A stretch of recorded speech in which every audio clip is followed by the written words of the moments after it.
Welcome to the Engineering Seed podcast.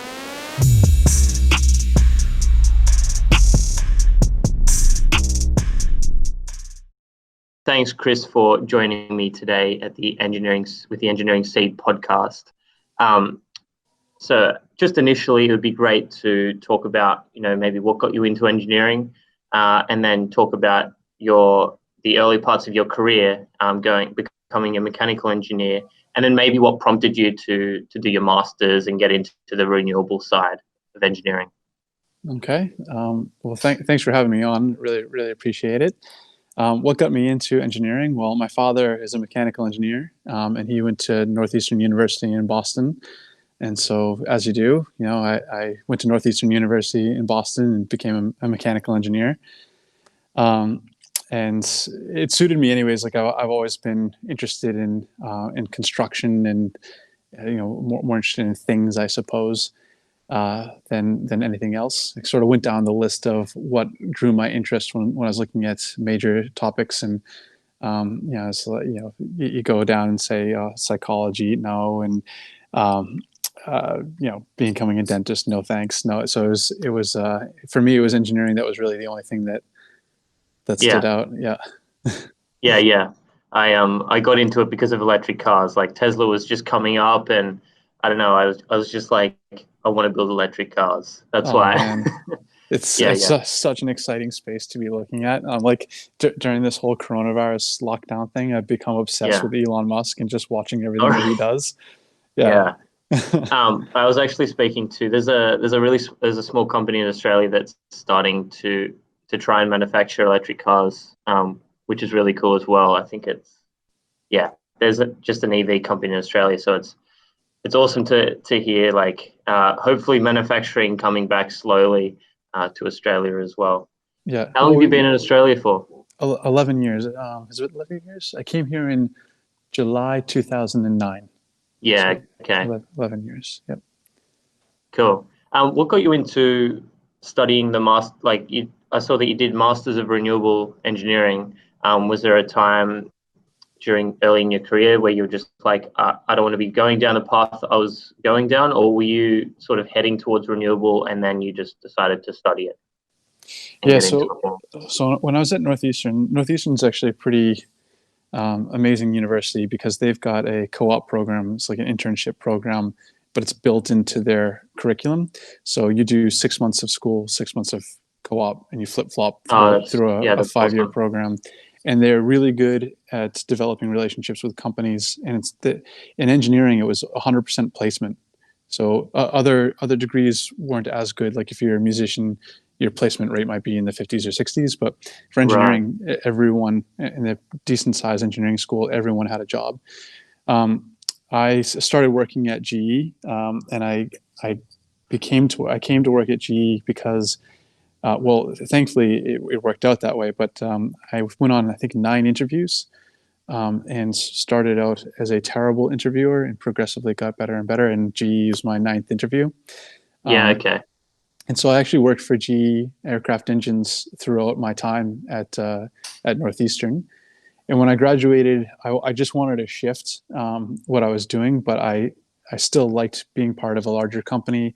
And I got an interview with a company called Raytheon, who's a defense company. Yeah. And my project when I was there, so I was with Raytheon for something like 4 years. And the project that I was working on was a long-range radar for Taiwan. And it was a cost-plus program, and they did that because they had novel technology that they were using. So the elements that they were using were gallium arsenide elements. And all the senior engineers were talking about all the benefits of gallium arsenide and the difficulties of using that technology. And so I would listen to them and be like, I have no idea why this is special or what this even is. So I did my own research. And my research, I learned a little bit about radars and how that technology is used as a emissive element. But it also led me down the path of solar cells, because gallium arsenide, gallium nitride are used in extraterrestrial solar cells for satellites. And I just became really, really interested in solar cells and photovoltaics. And I started looking at getting a second degree, getting my master's degree. And the two universities at that time that were the best in the world were University of New South Wales and Stanford. So, and their semester system was off by a couple months. So I applied to UNSW first and got in. And that was it. That's all I needed. The other thing about coming to Australia to study was that I had met my wife in Australia 15 years ago. She's an American, but we both also fell in love with Australia. So I told her that, well, we sort of did this together, and she was immediately on board with coming to Sydney so that I could get my degree. So, and once the plan actually was that I would come to Australia for 1 year and get my degree and then go back to the US. But so, yeah, I love the degree. We fell in love with the country all over again. And we've never left, and we've been here for 11 years. Wow, that's awesome. So could you talk about how you progressed to where you are now at GSES? You started a different company once you got out of your master's. Could you just talk a bit about that? Yeah, so the first job I had out of University of New South Wales was a company called Quantum. They make hot water systems. They do a heat pump system, which they do a pretty good job of. But they started a PV sector as well. And their plan was, this is when STCs were selling at $40, and there was the feed-in tariff was at 60 cents New South Wales. And so there was all these fly-by-night companies that sort of came in and said, well, okay, we're going to smash this and hit it really hard. And they threw a lot of capital at it. They actually built a call center of 60 people. They bought all these cars and vans, and they had an installation team. There's I think there was 15 install teams at one point, and there was 12 road salespeople. And wow. I was a road salesperson. So that was my first job out of uni, selling solar systems, residential solar systems. Within about a month, they said, we actually need some help in the office to put some technical expertise around these systems, because no one really knew what they were doing. And as a fresh graduate, I didn't really either. But I tried to figure it out as best I could. And I was with them for about 6 months. And as I kind of progressed with them, I came to understand that they were trying the best they could, but I wasn't really aligning with their approach, because they were selling hard and they weren't all about quality. So I started looking around for other groups, and I took an interview with Solgen. And Solgen was fairly new and fairly small. And I got hired by Solgen and was with them for about 4 years. And in my time there, we won some really good projects, and the company really grew. They put on a wholesale arm or retail arm. They put together they called it Sun Lease. It was a financial component to the business. They really started to grow their business. And now they're one of, if not the largest, C&I solar installer in Australia. So I was with them for a while, and the career path that I was kind of on was solar system C&I solar system designer, and I was a senior engineer with them, and there's a few other people working with me at the time, but the next step for me wasn't clear.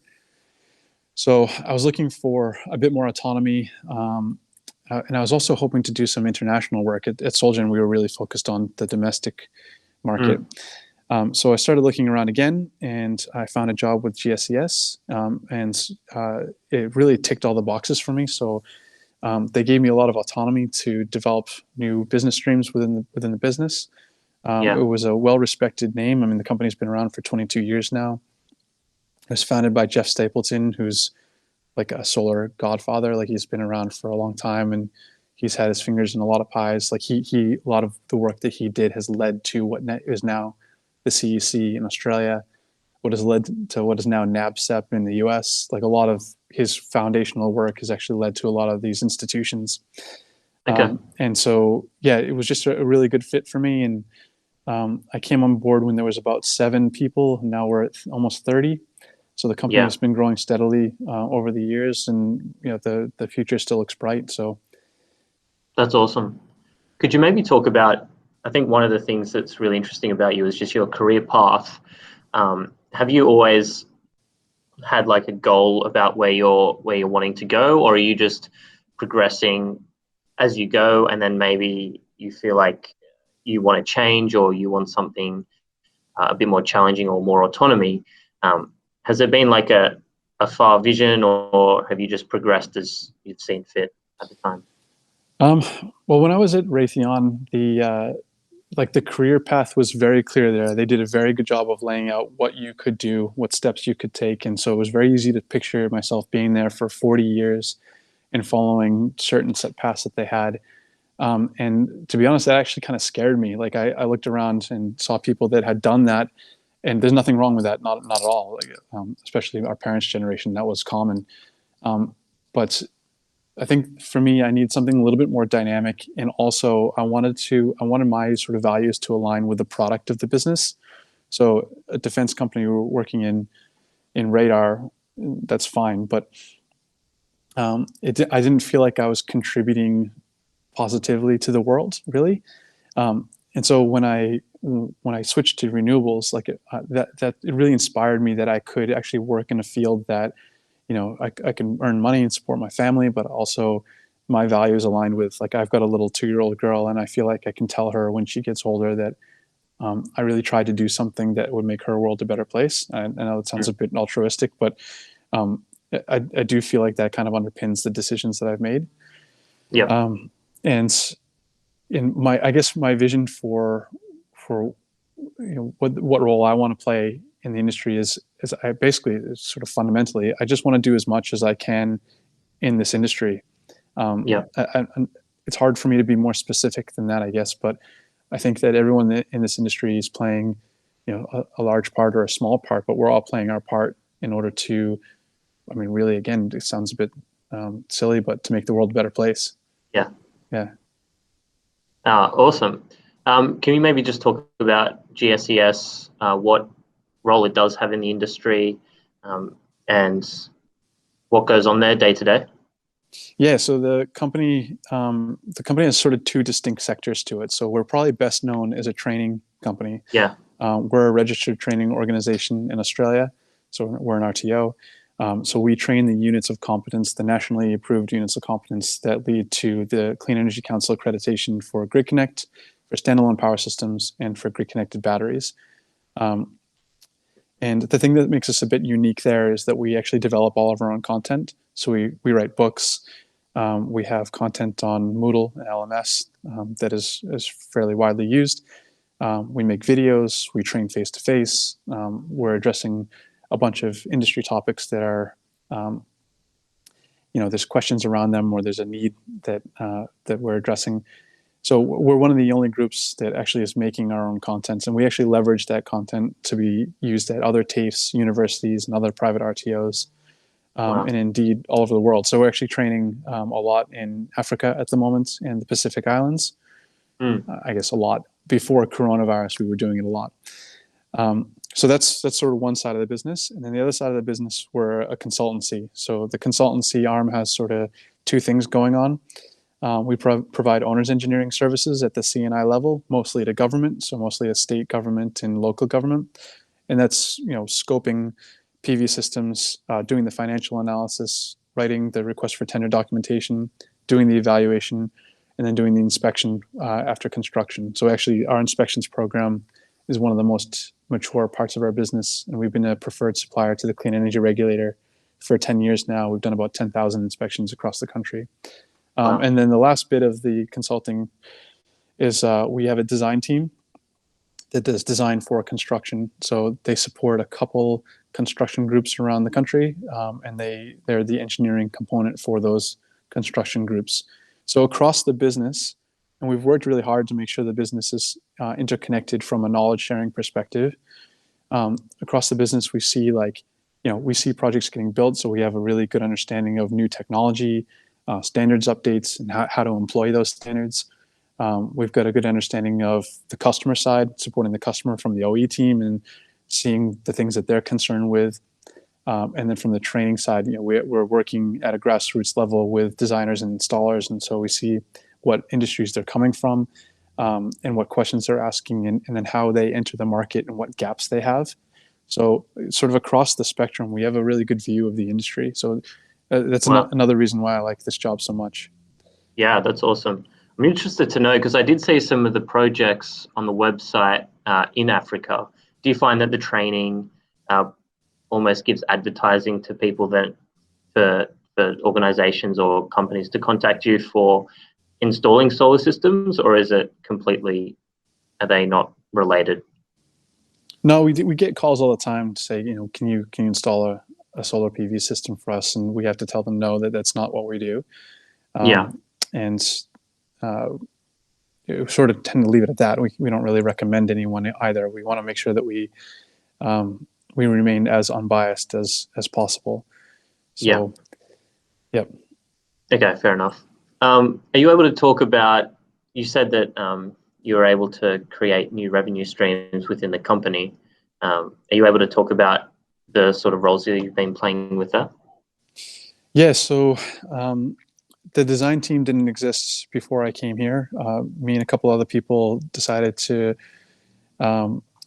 create that. The reason why that came through is because people would come and train with us, and then the training is mapped to fundamental units of competence. So when you enter the market, you've got that fundamental knowledge, but a lot of the things that you need to know to actually operate in the industry aren't being trained.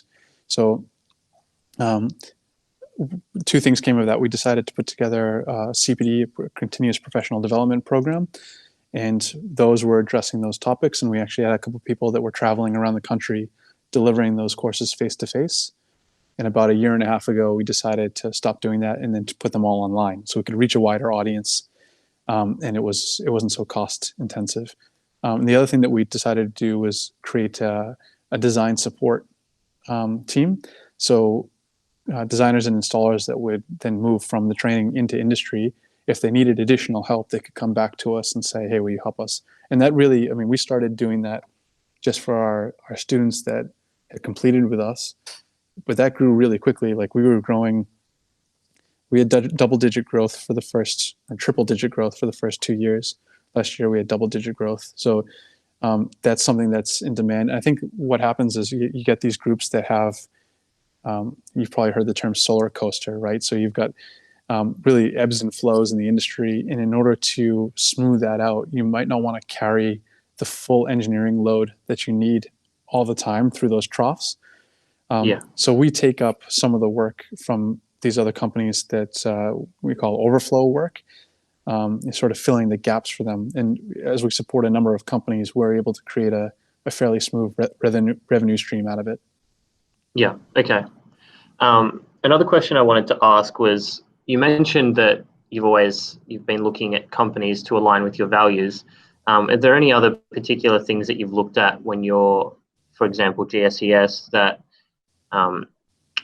were reasons that you did want to actually work with them? Are there any sort of company values, or was there anything in particular that you were looking for in companies? Well, that was actually a question I asked them during my interview. I said, how would you describe your company values? And Jeff actually said that our ethos is grounded in what we call capacity building. And so everything that the company does, the idea is that you build capacity in your customers or in the people that you're training so that they can eventually do everything for themselves. And that's why he does so much of his work in developing countries or developing markets. Because oftentimes what happens is, there might be an aid-funded project or a grant-funded project that comes and is delivered for that country, and then kind of there's a ribbon cutting, and then they kind of walk away. Yeah. So Jeff has spent a lot of his career working with those groups to develop capacity within the utility or within the local populace or within the industry in that area, so that they can take ownership of it for themselves. And that really appealed to me. That we're sort of saying, okay, we're not going to try to keep the whole pie for ourselves. We're actually going to, try to make the pie bigger and share it around. And that really resonated with me. So. I had another question that I wanted to ask. Oh man, I've just had a mind blank. Sorry. Can I ask you a question? Yeah, please. How did you start this podcast? I think this is a really interesting idea. Oh, I did remember my question. The podcast. So I've just been thinking about different ways, because being in the role that I am, there's the day-to-day work, and I don't know, I needed something. I don't know if it was creative, I don't know what it was, but I was just like, I need to do something to have some sort of creative outlet. So I was just continuing to think about things, and I guess one thing that just popped into my mind was, not really knowing what I was, the role that I'm in, the company. We didn't really learn any of this at uni. So like, we deal with a lot of PLCs, a lot of SCADA systems, but that's not taught in university. Mm-hmm. And I was like, well, I guess there's something in this. So obviously, I guess on one hand, when I was going through university, I was frustrated because I felt like, they're not really teaching us industry skills. And, when I get out, like, you don't really know any sort of skills that you can apply immediately into the workforce. And I guess after thinking about it and talking about it with other people, starting to understand maybe why that's the case. And obviously, university, there's always going to be that gap between university and practical industry skills.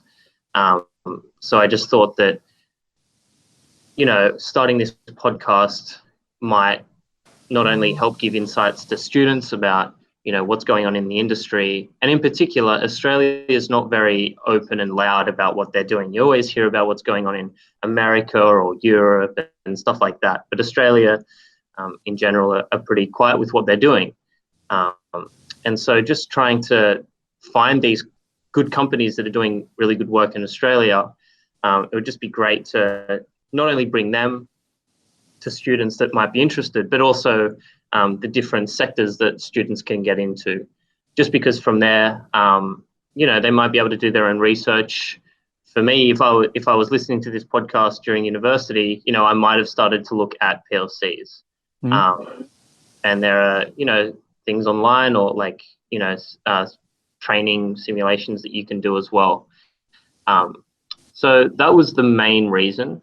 And then just also, I guess, bringing companies to students, it also might allow relationships to, like, not direct relationships, but at least just having these companies that you might be able to contact and just be like, hey, do you have any work, or whatever's going on. So I guess, just trying to help with that, because another part of it was feeling like the university didn't really help with finding internships. And for UTS, which is where I went, you have to do 2 6-month placements, and it's hard to find, especially paid internships. I was in a position where I couldn't really afford to work for free. And so just trying to find internships was really difficult for me.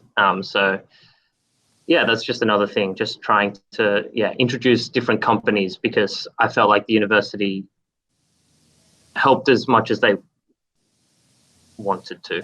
So much. So I imagine your audience is mostly uni students, right? Look, that's why I started at GSES. Yes, but then as I grow, I guess it's also like graduates, and then it's mainly like later students and early graduates, I think. Yeah.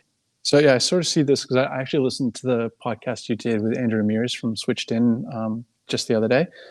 And I was thinking about the podcast that you're doing, and it feels like a really high value, I'll call it a service that you're providing to your audience, because uni doesn't do a great job of connecting students to companies and students to industry in those really specific fields. And, just listening to Andrew and talk about what he's doing. And you also mentioned another thing about how Australia tends to be a bit quiet about the amazing things that we're up to.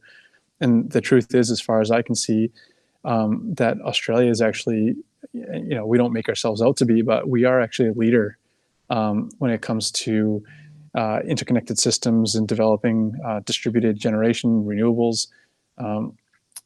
There's some areas that we're lagging, like with EVs, but for most areas, like, we're actually doing some pretty amazing things. and you creating that linkage is brilliant, I think. Yeah, thanks. So on that then, if someone was thinking about getting into the solar industry or something like that, what sort of steps could they take to start looking into it if they're like a student or maybe an early graduate? What sort of, whether it's software, whether it's courses or books or anything like that, or even technologies, what sort of things could they start to look into to work out where to go to from here? Okay, I'll try to answer that question in a couple different ways. So I think the first thing is you want to try as hard as you can to be intentional about what your career path might look like. So there's a few different ways you can go. You can say, I want to go work for a manufacturer, like a solar panel manufacturer, an inverter manufacturer, and provide product support. Or maybe you want to do research and development into the creation of innovative products. Or maybe you want to work for government and help them to procure systems and develop policy. Or maybe you want to work for a consultancy that works for governments or works for the construction industry. Or maybe you want to work for the construction industry itself so you can actually develop projects. And each one of those areas, and that I'm just saying a few of them, but each one of those areas is actually very different. The way you work for each one of those groups, the pace is different, the expectations are different, the things that you learn, the people that you meet are very different. So try to think about where you want to place yourself, and then you can kind of push your skill sets into to make that align with what you are hoping your career will look like. The second thing I would say is in Australia, it seems to me that the people that is very important to how your career develops. So when we put a job rec out, when GSES puts a job rec out to market, we'll get hundreds of applicants. And we're a small company. There's only 30 of us. I think the most we ever got was 200 or 300 applicants for one position. So it's really, really, really difficult to separate those people that are good from those people that aren't quite a fit. And if you are willing to put yourself out on a limb and say, hey, look, I'm looking for some advice. Can we go out for a coffee? Or maybe come to a few industry events before you're even part of the industry. Just get out there and try to figure out who's doing what different companies are up to, and what exciting things are being developed, and where you want to put your time and effort. It can really help to sharpen that conversation that you have with different employers. And I had a third thing, but I can't remember what it was going to be, but that's we'll probably just leave it at that. Awesome. Well, thanks so much for your time, Chris. I don't think I had anything else. I don't know if you had any further questions on your mind.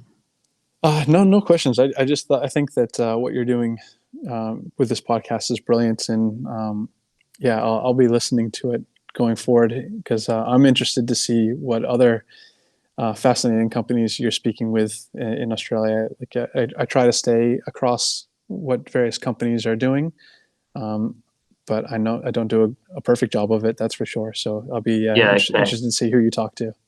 Yeah, thanks. Well, actually, with coronavirus, it has it's even turned global now, because I had a podcast a while ago with a lady from England, who's also in the power industry over there. So that was really fascinating, because I'm doing all these over Google Meet. I usually had liked to have done them in person, just to have a bit of context about the business and things like that.